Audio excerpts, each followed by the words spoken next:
Ciao a tutti.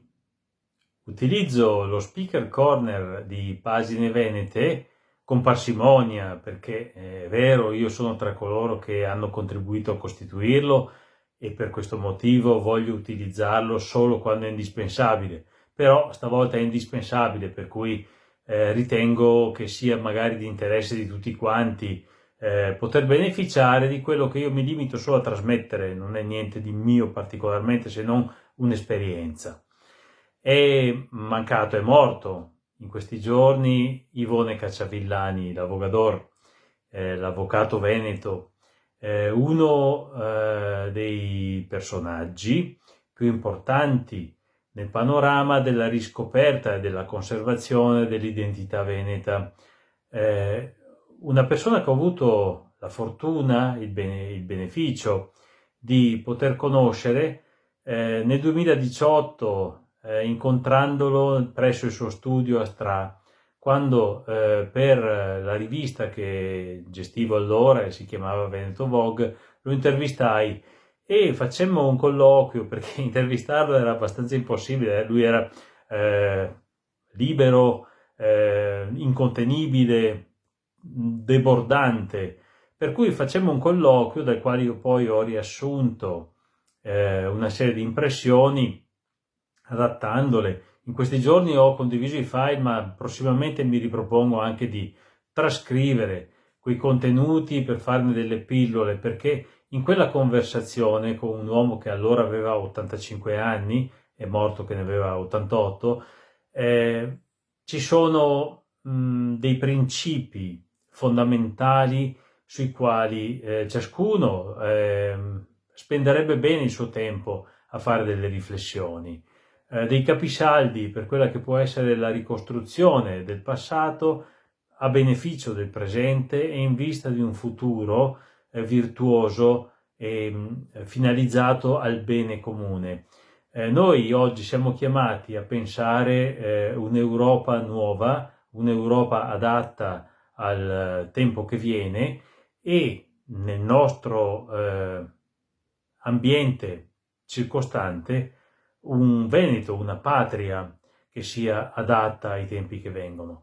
Io credo che in quel colloquio tra me e lui, di due generazioni diverse come padre e figlio per certi aspetti, ci fossero veramente i semi di quelli che possono essere i principi fondanti del nostro futuro, se noi avremo l'intelligenza prima per capirli, la bontà poi per impegnarvisi e in terzo luogo la lungimiranza per mettere da parte ogni forma di egoismo e di ambizione personale per andare a servire le generazioni che stanno cominciando a prendere il nostro posto, quelle nascenti e perfino quelle che ancora devono nascere.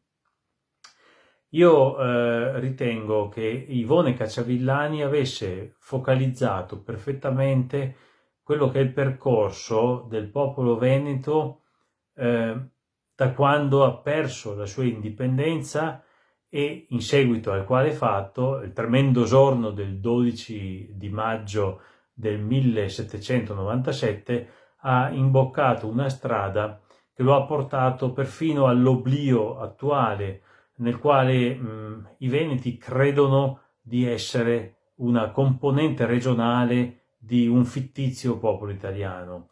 In verità, noi veneti, come ben diceva lui, saremo veneti anche quando l'Italia sarà finita. L'Italia ormai ha imboccato una brutta china, uso proprio le sue parole, ha imboccato una brutta china che la porterà al disfacimento.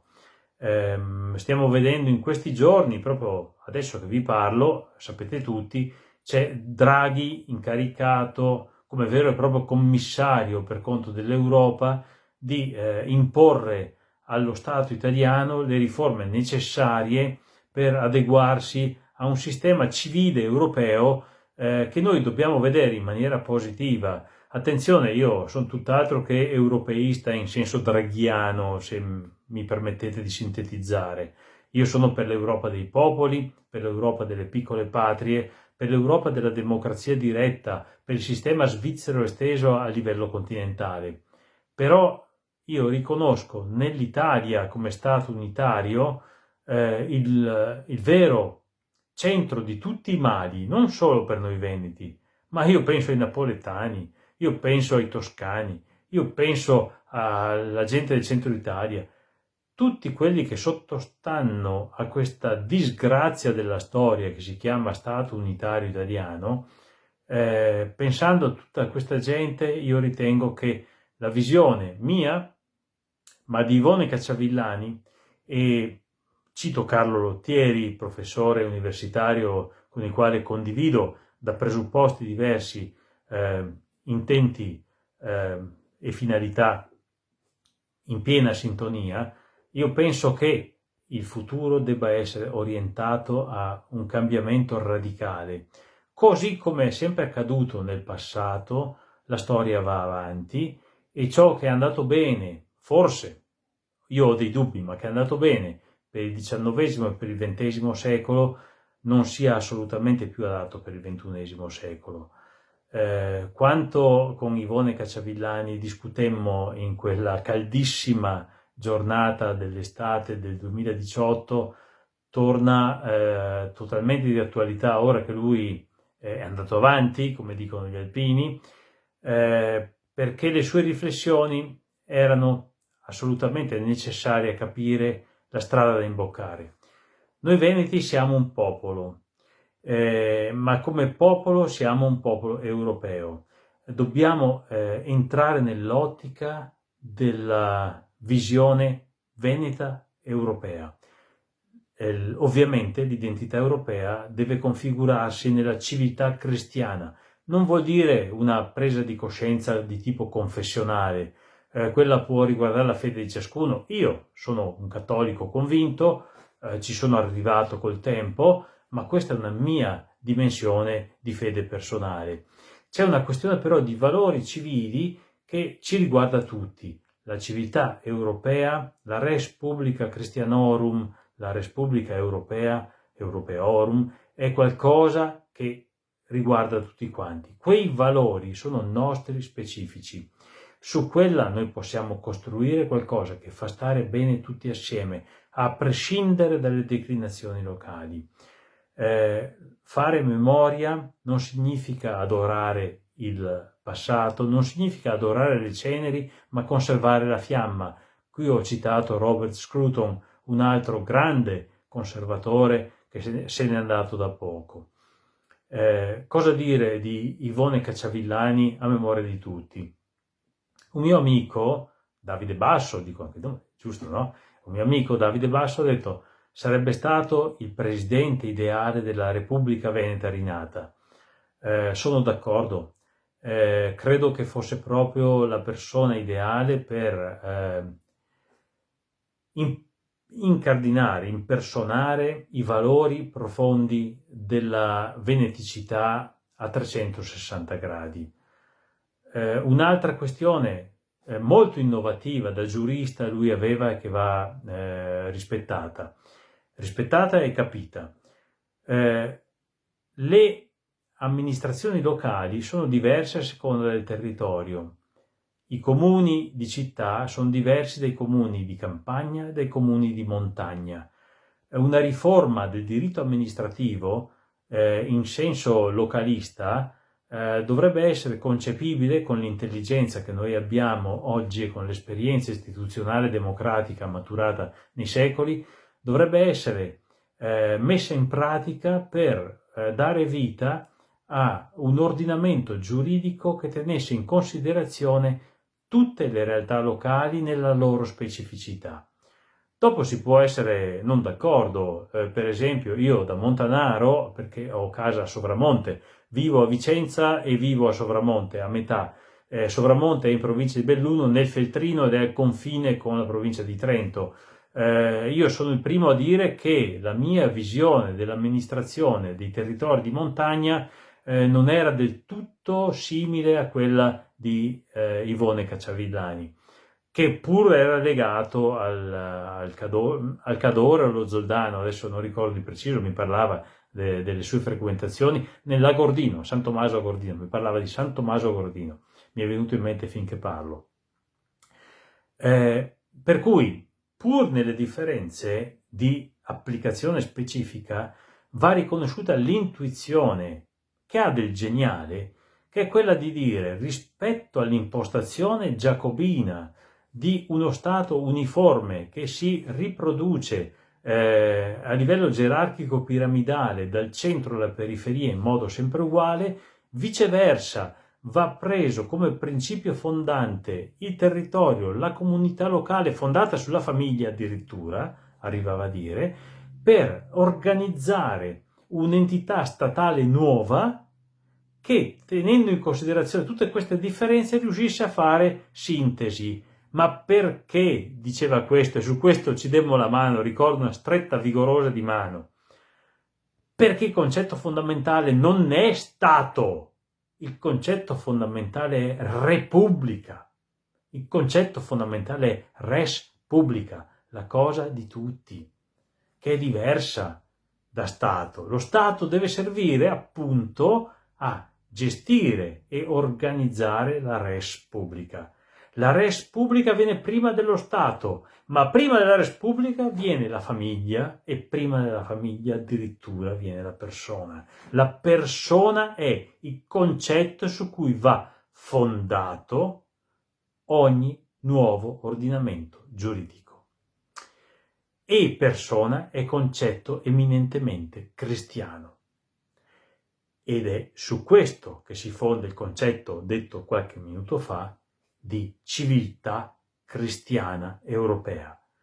Su queste basi io voglio ricordare il nostro amico e zio di tutti, padre della patria veneta, Ivone Cacciavillani. Congedandomi, lui pensò giustamente di regalarmi alcuni dei suoi lavori. Li mostro qui in rapida successione perché li conservo come reliquie. In mezzo a tutti i libri là dietro, tanti altri sono a destra e a sinistra, c'erano anche questo, Tutta Venezia, bellissimo. Questo, il primo costituzionalismo europeo, parte dalla Magna Carta. E poi alcune cose più specifiche.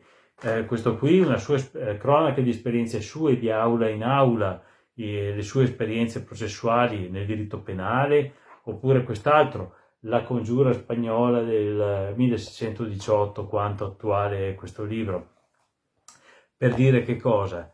Tanti di noi si stanno impegnando profondamente per la riscoperta della nostra identità, dei nostri valori, del nostro passato, della nostra cultura, ma solo allo scopo di costruire le basi per il futuro.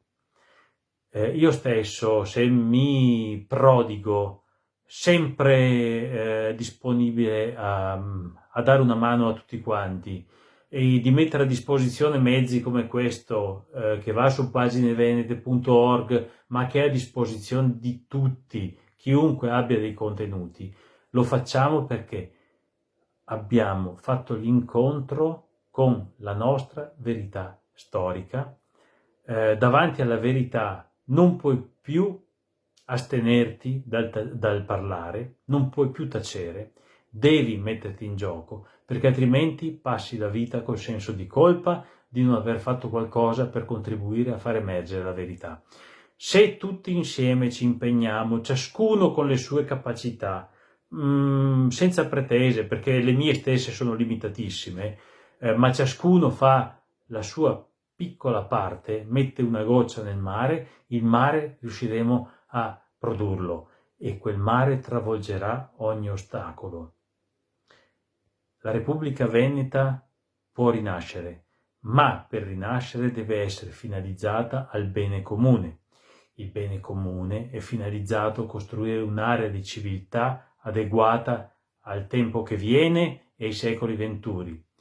Noi non dobbiamo pensare al tornaconto, non ai schei, non alla carriera, non alle scarsele, non alla vanagloria, non alla visibilità personale, non al seggio al Consiglio regionale, non al seggio in Parlamento, non al seggio in Parlamento europeo, non al seggio in Consiglio comunale, non alla concessione edilizia per fare la mansarda, per sistemare la figlia, non a porcherie di qualsiasi natura, ma semplicemente al servizio per il bene comune, il bene che si fonda nella verità. La verità è quella che in piccola parte io ho potuto incontrare parlando e confrontandomi con Ivone Cacciavillani, al quale dico riposa in pace. Grazie. Ciao a tutti e ci sentiamo presto.